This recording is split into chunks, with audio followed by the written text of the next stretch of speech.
Video diduga pelanggaran protokol kesehatan dilakukan pegawai Dinas Perhubungan atau Dishub Kota Medan viral di media sosial. Video tersebut beredar dan viral di media sosial serta grup WhatsApp.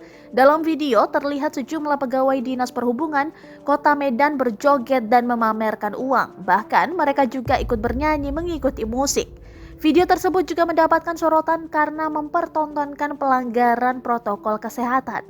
Dilansir dari kompas.com, sebagian besar orang dalam video itu tak mengenakan masker dan mengabaikan aturan jaga jarak. Satu orang dalam video itu, pria berbaju putih, diduga kuat merupakan Kepala Dinas Perhubungan Kota Medan Iswar Lubis. Dia ditemani sejumlah orang bernyanyi dari teras rumah.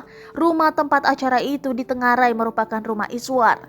Padahal pemerintah Kota Medan sendiri sampai saat ini terus berupaya menekan penyebaran COVID-19. Serangkaian razia di tempat-tempat usaha dan tempat hiburan malam gencar dilakukan.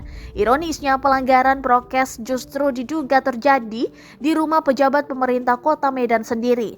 Iswar yang dikonfirmasi mengenai video tersebut belum memberikan keterangan. Panggilan telepon dan pesan singkat yang dikirim kepadanya tidak direspon.